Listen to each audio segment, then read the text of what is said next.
নেপালে বিমানে মেয়েগুলি বলছে ধন্যবাদ। কিছুই না, একেবারে জিরো। তার নাম শিষ্টাচার।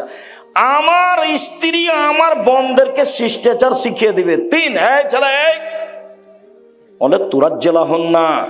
আমার স্ত্রী আমার বোনদের মাথার চুল চিরুনি করে দিবে, বাচ্চাকে মায়ে পরিপাটি করে রাখবে, সাজগোজ করে রাখবে, গোসল দেওয়া রাখবে, পায়ের ময়লা পরিষ্কার করে রাখবে, কাপড় ধুয়ে দিয়ে রাখবে, ঝকঝকে করে রাখবে। কে রাখবে বলো তো? মা। 4, তাকুমা আলাইহিন্না, আমার বউ আমার বোনদের উপরে পাহারা দিবে। মা হলো পাহারাদার। বুখারী মুসলিম। তুমি তো কষ্ট পাবা, তোমার নামে বলি, কষ্ট পেলে কি হবে? তোমার বোন ক্লাস 10-এ পড়ে, এখন বসে আছে, মাথায় কাপড় নাই, তোমার মাও আছে, বলো যে এটা আমার মা। এই ছেলে বলো যে এটা আমার খালা, নাহলে সৎ মা। তোমার মা তোমার বোনকে কবর দিয়েছে, আর তোমার বাপ হলো কাপুরুষ। শোনো, 3 শ্রেণীর মানুষ জান্নাতে যাবে না। 1, মধুমেনুল খামর, নিয়মিত বিড়ি তামাক জর্দা সিগারেট গুল নেশাদার দ্রব্য খায় পান করে যে। 2, ওর রাজালাত মিনান নিসায়ে, পুরুষের বেশধারী নারী, যারা পুরুষের জুতা স্যান্ডেল পরে, যারা পুরুষের শার্ট প্যান্ট পরে, যারা পুরুষের পোশাক পরে, তারা জান্নাতে যাবে না। 3, দায়ুস, তোমার বাপ। দায়ুস কে? তোমার বাপ। কিভাবে? আল্লাযী ইকুরু ফি আহলিল খাবাসা, যে তার বাড়িতে বেহায়ার সুযোগ দিয়েছে, সে হলো দায়ুস।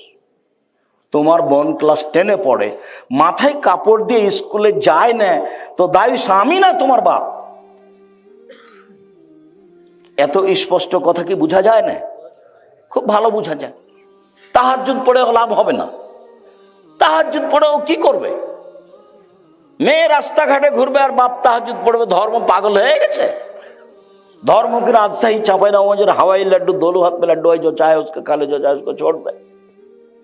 বলে এইসব আপনাকে শক্ত হতে হবে। পরিবারের উপর থেকে লাঠি উঠিয়ে নিও না। 9 নাম্বার, পরিবারের উপর থেকে লাঠি উঠিয়ে না, রাসূলের আদেশ।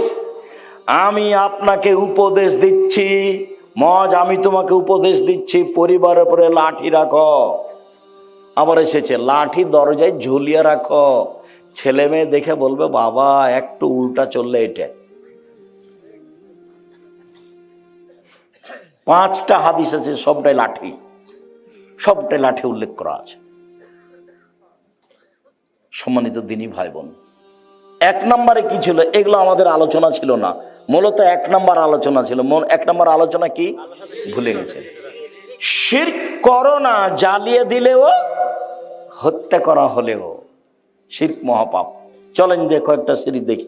মানে আতা আরাফান ফাসালো ফাসা থাকবে মাকালা। কেউ যদি গণকের কাছে যায়, তার কাছে গেলেই তার 40 দিনের সলাত কবুল হবে না, খালি গেলে।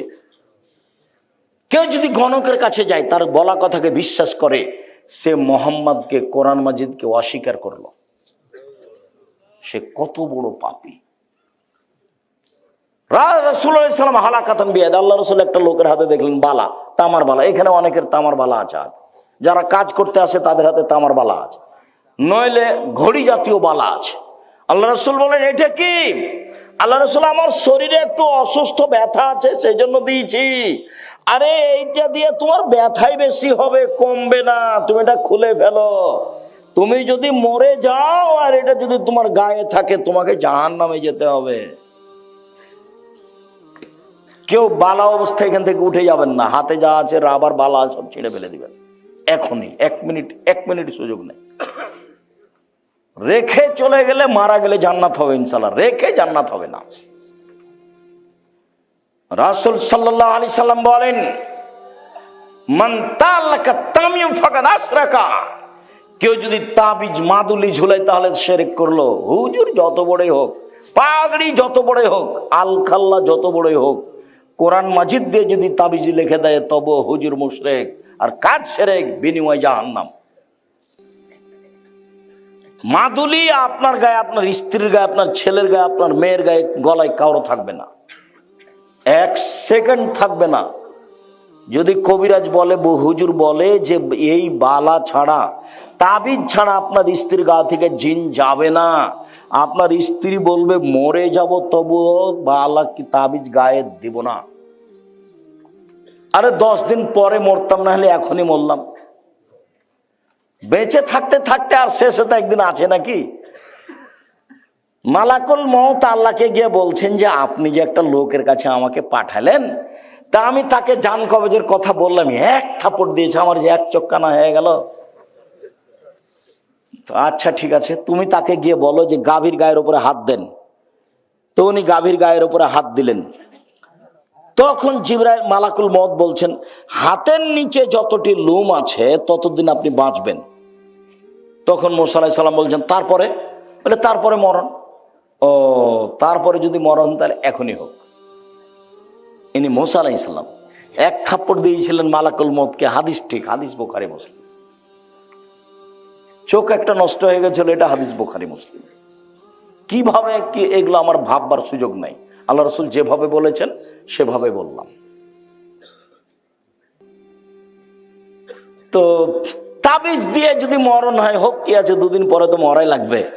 করোনা দিয়ে আমি 1 ঘন্টা বেঁচে থাকতে রাজি নই, এ দিয়ে মাস্ক দিয়ে। এরকম কাজ আমি আব্দুর রাজ্জাক বিন ইউসুফ করিনি, করব না ভবিষ্যতে, পৃথিবী যতই সংকীর্ণ হোক।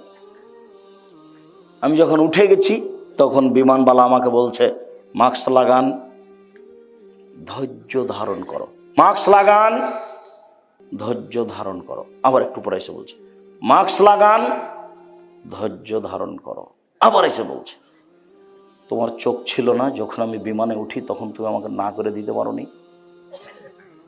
মনে রেখো, আমি আব্দুর রাজ্জাক বিন ইউসুফ মাস্ক লাগিয়ে ভাগ্য বাড়াতে রাজি নই। বুখারী মুসলিমের হাদিস, আল্লাহর রাসূল বলছেন লাদওয়ালা তেয়ারওয়ালা হাম, সংক্রামক ব্যাধি শরীয়তে নেই। ভূত বলে কোনো জিনিস নেই।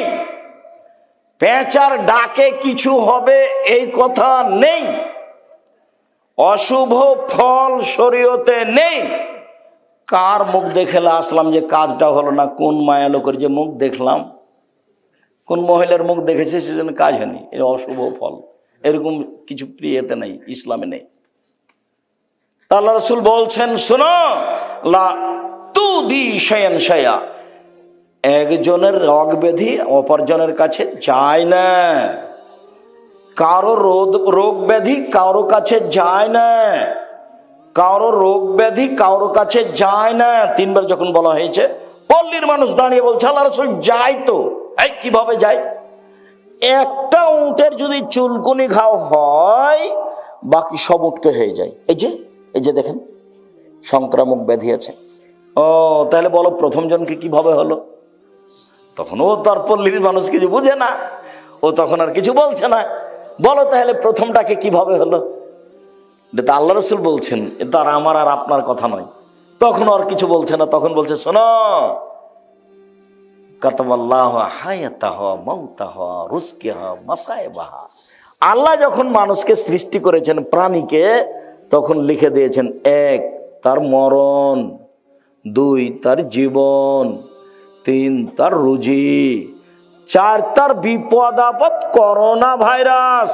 পৃথিবী সৃষ্টির 50,000 বছর পূর্বে যদি আমার নামে করোনা ভাইরাস লেখা থাকে, আর আজ যদি আমি পাথরের ভিতরে ঢুকে থাকি, তবু আমাকে করোনা ধরবেই। প্রমাণে ফিউচার পার্কের মালিক ঢাকার, ওরা দেশের পানি খেত না, ওরা দেশের পানি খেত না, ওরা দেশের পানি খায় না, বিদেশ থেকে পানি নিয়ে এসে খায়। আর রাজশাহী মেডিকেলে করোনা ভাইরাসের মেডিকেলে দেখা গেল যে রোগী যাকে করোনা হয়েছে ওকে যে খাবার দেওয়া হয়েছে, ওই খাবারগুলো সামনে ফেলে দেওয়া হয়েছে। ওরা সবাই খাচ্ছে, ওকে কাউকে করোনা ধরে না। আর ওর বউ স্বামীর ভালোবাসার গায়ের সাথে গাও লাগিয়ে শুয়ে আছে, ওর বউকে করোনা ধরলো না, আর আমাকে নাকি 3 ফুট দূরে থাকতে হবে। 3 ফুট দূরে। আমি দুবাইয়ে গেছি, বলছে আমি আপনার পায়ের সাথে পা লাগিয়ে দাঁড়ান। আমি বলছি, বলে জরিমানা হবে। জরিমানা আমি দেবো? পায়ের সাথে পা লাগিয়ে দাঁড়ান। প্রায় মাসখানেক ছিলাম। আমি ভাবছিলাম যে বিমানবন্দরে যখন যাব তখন মনে হয় আমার টিকিট হবে না, কেন আটকাবে, কত যে জরিমানা আছে আল্লাহ ভালো জানে। দেখা গেল কিছু হলো না, বলছি তাহলে আমার কোনো জরিমানা হয়নি, আল্লাহ বাঁচাচ্ছে। করোনা ভাইরাসের আমি 5 পয়সা দাম দিইনি, সরিষা সম পরিমাণ করোনা ভাইরাসের লোককে দেখতে গেছি, আমন্ত্রণ একটু ধাক্কাও খায়নি যে পাশে যাব, এরকম আমার কোনো অন্তরে ধাক্কা খায়নি। শিরক। মাস্কে করোনাকে ঠেকানো হবে, এটা কি? শিরক। এখন মাস্ক এই যে ধুলাবালি আছে, জীবনে দিয়ে থাকেন, সবসময় দিয়ে থাকেন। আমরা চাঁপাই নবাবগঞ্জের মানুষ গরুর পায়ে মশড়ি কাড়াই এগুলো মারা বোঝেন কিনা আপনারা? তো যখন দেখি যে নাকে এমন কিছু ঢোকে, কই আমার আব্বাকে দিতে দেখি না, আমাদেরকে বলেও নি কিছু। এখন দেখছি যে দেওয়া ভালো। নাকটা যখন ঝেড়েছি তখন এত ময়লা বের হয়েছে। গরুর উপরে গরু নিয়ে ঘুরেছি ওই মশারি কালাইয়ের উপরে। আমার আব্বা তো কৃষক মানুষ, আমি কৃষকের সবকিছু বুঝি, আমি নিজে করতেও পারি। সম্মানিত দিনী ভাই বোন, দাখালা রাসূলুল্লাহ সাল্লাল্লাহু আলাইহি সাল্লাম মক্কা ওয়া হালাল মক্কা 360 নসব। আল্লাহর নবী যখন কাবা ঘরে ঢুকলেন তখন কাবার ঘরে ছিল 360টি মূর্তি। মূর্তিগুলো ছিল ইব্রাহিম আর ইসমাইলের। আল্লাহর নবী যখন কাবা ঘরে ঢুকলেন তখন কাবা ঘরে ছিল 360টি মূর্তি। ফাজালা ইয়ানুতহু, তার হাতে একটা লাঠি ছিল, মূর্তিগুলোকে গুতা দিতে লাগলেন আর বললেন, জাল হক এসেছে সত্য, ওয়া যাহাকাল বাতিল চলে গেছে মিথ্যা, ইন্নাল বাতিলা নিশ্চয় মিথ্যা, কানা যাহুকা চিরদিন মিথ্যা। একবারে মূর্তিকে সব ভেঙে চুরে একাকার করে দিলেন। মূর্তিগুলো ছিল ওর বাপের। মূর্তিগুলো কার ছিল? ওর বাপের। কে ওর বাপ? আজর কেন হবে? আজগুবি কথা। ইব্রাহিম আলাইহিস সালাম। ইব্রাহিম আলাইহিস সালাম যে মুহাম্মদ সাল্লাল্লাহু আলাইহি ওয়াসাল্লামের পিতা সমতুল্য, ও মেরাজের হাদিসে বুঝতে পারেননি? সপ্তম আকাশে যখন জিবরাইল গেলেন তখন আমাদের নবীকে বলছেন, হাজা আদম হাজা আবুকা ফাসালেম আলাইহে, ইনি আপনার বাপ, ইনি আদম, আপনি তাকে সালাম দেন। আমাদের নবী একটু আগিয়ে গিয়ে বলছেন, আসসালামু আলাইকুম ইয়া আবি, আব্বা আপনাকে সালাম। তখন ইব্রাহিম আলাইহিস সালাম বলছেন, ওয়া আলাইকা সালাম ইবনি সালেহ, নবী সালেহ, ও আমার সৎ ছেলে, সৎ নবী, তোমাকেও সালাম। দেখেন তো বাপ বেটা। আর আপনার স্ত্রী শোকে যে প্লেট কিনে রেখেছে সেগুলো হলো চিংড়ি মাছ, দেখবেন শোকে যে প্লেট আছে। আর বাটিটা, তরকারির বাটিটা হচ্ছে রুই মাছ, কাতল মাছ। চিরুনিটা পশু প্রাণী, কাঁকড়া দিয়ে ভর্তি।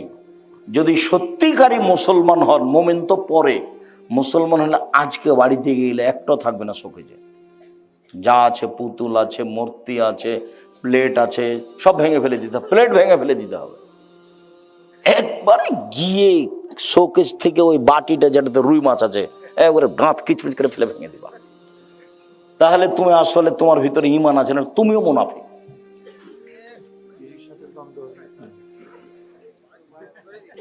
গিন্নি যদি রাগ করে তাহলে বলবে যে আগে বক্তব্যটা শোনো, আব্দুল রাজ্জাক সাহেবের বক্তব্যটা শোনো। যাক, সেটা পরে, ওর সাথে কোনো কথা নেই। শরীয়ত। সম্মানিত দিনী ভাই বোন, এসব কিছুই হচ্ছে শিরক। খারাজা রাসূলুল্লাহ সাল্লাল্লাহু আলাইহি সাল্লাম ইলা হুনাইন, আল্লাহ রাসূল হুনাইনের যুদ্ধে বের হলেন। মাররাবে সাজারাতিন লিল মুশরিকিনা, মুশরিকদের একটা গাছের পাশ দিয়ে যাচ্ছিল, নিকলাল্লাহ জাত আনওয়াত। সেই গাছের নাম হলো জাত আনওয়াত। গাছের নাম হলো জাত আনওয়াত। ইউআল্লিকু আসলিহাতাহু আলাইহা, মুশরিকরা ওদের তরবারি গাছে ঝুলাতো, ওই গাছের নাম হলো জাত আনওয়াত। তখন সাহাবীগণ বলছেন, আল্লাহর নবী, ইজাল্লানা জাত আনওয়াতিন, আপনি আমাদের জন্য একটা গাছের এরকম ব্যবস্থা করে দেন না। ওরা ওই গাছ থেকে সুবিধা ভোগ করে, আমাদের জন্য একটা গাছ নির্ধারণ করে দেন, সেই গাছে আমরা তরবারি ঝুলাবো, তাহলে আমরা যুদ্ধে জয় হব, সেখানে একটা বরকত হবে। তখন আল্লাহ রাসূল বলছেন, সুবহানাল্লাহ, লা ইলাহা ইল্লা আনতা, সুবহানাল্লাহ। এই কি কথা? হাজা কামা কানা কম মুসা, এটা তো হলো মুসার সম্প্রদায়ের মতো কথা। এটা তো হলো মুসার সম্প্রদায়ের মতো কথা। মুসার সম্প্রদায় বলেছিল, ইজাল্লানা ইলাহান কামালাহুম আলাইহা, ওদের যেমন মাবুদ আছে, মুসা আপনি আমাদের এই জন্য মাবুদ করে দেন। সরস্বতী, ভগবতী, কালী, দুর্গা, লাত, মানাত, উজ্জা। কালীকে বলবো সিজদা করার সময় বিচার মাঠে আল্লাহকে বলে পার করে নিও। দুর্গাকে বলবো বিচার মাঠে পার করে নিও সিজদা করে। কালী, দুর্গা, সরস্বতী, ভগবতী বলবো বিচার মাঠে পার করে নিও। মুসা আমাদের জন্য একটা মাবুদ করে দেন, যেমন ভাবে ওদের মাবুদ আছে আমাদেরও বিপদ থেকে পার করে দিবে। লা হাওলা ওয়ালা কুওয়াতা ইল্লা বিল্লাহ, নাউযুবিল্লাহি মিন যালিক। আল্লাহ নবী বলেন সুবহানাল্লাহ, একই কথা। যা কিছুই করলেন মনে করবে এতে কল্যাণ আছে, সেটাই হলো শিরক। যার জন্য দিবস শিরক। তোমার মা দিবস হোক, নাহলে তোমার বাপ দিবস হোক, নাহলে পায়খানা দিবস হোক, যেটাই হোক না কেন, সব শিরক।